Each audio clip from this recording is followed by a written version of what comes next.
बांटने में भी कांग्रेस को अभी पसीना छूट रहा है, लेकिन भारतीय जनता पार्टी ने अधिकतर टिकटों पर अपना निर्णय निश्चित कर लिया है कि न साफा बांधूंगा न माला पहनूंगा। तो निश्चित रूप से इन तीनों वादों के लिए मेरे को हमेशा ये याद ताजा बनी रहे कि माला और साफा नहीं बांधू, इसलिए नहीं पहनू, इसलिए हमने ये संकल्प लिया है। पूर्व विधायक और सांगोद के लाल हीरालाल नागर का नाम इस सूची में आया है। 10,000 रुपए दे करके ये सोच रही है, महिलाएं किसी इनकी बहकावे में नहीं आने वाली। राजस्थान विधानसभा की रणभेरी शुरू हो चुकी है और हाड़ौती की इन 17 सीटों के ऊपर एक मजबूत दावेदार उतारने के लिए भारतीय जनता पार्टी की दूसरी सूची में 5 प्रत्याशियों के नाम सामने आए हैं, जिसमें सांगोद के पूर्व विधायक और सांगोद के लाल हीरालाल नागर का नाम इस सूची में आया है। सर, मैं आपसे ये पूछना चाहता हूँ कि अभी भारतीय जनता पार्टी ने बीच में जन आक्रोश यात्रा शुरू की थी, अभी बीच में परिवर्तन यात्रा शुरू हुई है, आपने जनसंपर्क शुरू कर दिया है, तो इन यात्राओं का कितना असर देखने को मिल रहा है? देखिए, भारतीय जनता पार्टी हमेशा ऐसी पार्टी है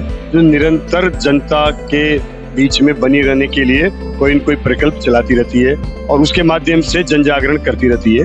हम विपक्ष में हैं, विपक्ष में होने के नाते हमने जो यात्राएं शुरू की उससे जनता के बीच में हम जाकर के और जनता के मुद्दे हमें पता लगे और उनको उठाने का काम किया है। यही नहीं, उसके बाद में भारतीय जनता पार्टी अपने टिकट बांटने में भी कांग्रेस को अभी पसीना छूट रहा है, लेकिन भारतीय जनता पार्टी ने अधिकतर टिकटों पर अपना निर्णय निश्चित कर लिया है। कुछ टिकट बचे हैं जिन पर समीकरण देख करके और उस आधार पर निर्णय किया जाएगा। तो भारतीय जनता पार्टी प्रचार प्रसार में भी आगे है। अभी यहाँ से कांग्रेस के प्रत्याशी का कोई अता पता नहीं है और हम 8 दिन से चुनाव प्रचार में निरंतर कर रहे हैं, जनता से संपर्क में है और जनता में भी ये माहौल बन चुका है कि इस बार कांग्रेस को उखाड़ करके और फेंकना है और आने वाले 50 साल तक वापस नहीं आए, उस तैयारी के साथ हम काम कर रहे हैं।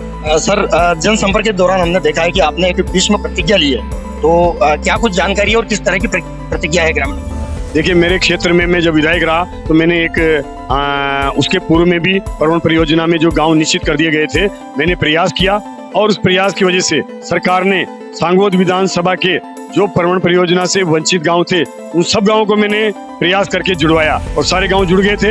लेकिन कनवास तहसील के अभी भी जो हमारी 5-6 पंचायतों के गांव हैं, चाहे वो बालूहेड़ा हो, चाहे वो खजूरी हो, चाहे ये मतलब आवा हो, जालिमपुरा हो, तामपुरा वगैरह, इन गाँवों को, सावन भादो वगैरह के गाँव को छोड़ दिया इन्होंने और उसमें लगभग 10,500 हेक्टेयर जमीन आती है, उसको वंचित रख दिया है। मैंने प्रतिज्ञा ली है कि एक गांव में उस परियोजना से वंचित गांव है उनमें भी हम भौरासा डैम का पानी पहुंचाएंगे। और मैं केवल वादा नहीं करता, भरत सिंह जी भौरासा डैम का वादा करते हुए उनको 15 साल हो गए, उनसे पानी नहीं आया है। हम इसको आने वाले 5 साल के अंदर इस पूरे क्षेत्र के गांव में पानी पहुंचाएंगे, उस भौरासा डैम का और परवणी परियोजना का बाकी गांव में पानी पहुंचाएंगे। परवणी परियोजना को भी इन्होंने 5 साल में कछुआ चाल से चलने दिया, उसको बजट नहीं दिया, जिसका नतीजा है कि अभी वो योजना घसीटते चल रही है। उसको भी हम प्रगति पर लाएंगे और बचे हुए गाँव में भी पानी पहुंचाएंगे। और यही नहीं, कांग्रेस ने जल जीवन मिशन में जो प्रधानमंत्री नरेंद्र जी मोदी की योजना है उसमें 27,000 करोड़ रुपए उन्होंने राजस्थान सरकार को भेजे, 5,000 करोड़ भी उपयोग नहीं कर पाए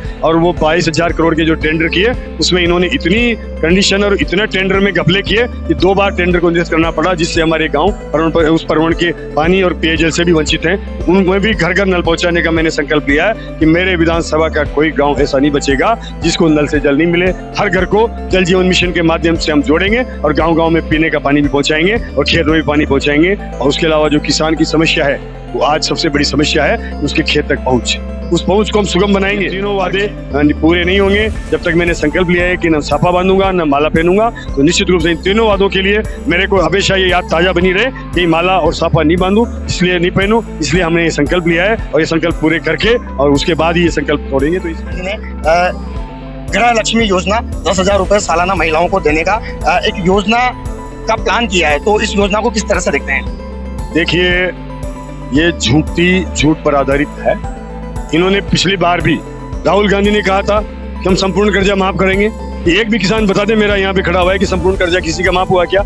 इन्होंने कोई कर्जा माफ नहीं किया, बैंकों का एक फूटी कौड़ी माफ नहीं करी और उसकी वजह से 19,500 किसानों की जमीनें नीलाम हो गई है और कई किसानों ने सुसाइड कर लिया है, ये झूठ बोल करके। और पिछली बार भी सरकार में आए थे, इन्होंने युवाओं से झूठ बोला कि तुम्हें हम बेरोजगारी भत्ता देंगे। अरे बेरोजगारी भत्ता तो नहीं दिया, युवाओं के साथ इन्होंने 18 बार पेपर लीक करके और उनकी जिंदगी में कईयों को सुसाइड करना पड़ा है। ये सरकार झूठ बोलती है। ये 10,000 रुपए दे करके ये सोच रही है महिलाएं किसी इनकी बहकावे में नहीं आने वाली। इन्होंने कहा मोबाइल देंगे, मोबाइल दिए नहीं। आज भी महिलाएं किस तरह से मतलब कह रही है कि मोबाइल के नाम पर इन्होंने झूठ बोला। ये झूठ बोल करके सरकार सत्ता में आना चाहती है। इनके ये मुंगेरी लाल के सपने कभी पूरे नहीं होंगे। ये थे हमारे बीच में सांगोद विधानसभा के प्रत्याशी हीरालाल नागर। देखते रहिए मोरू राठौर के साथ सांगोद।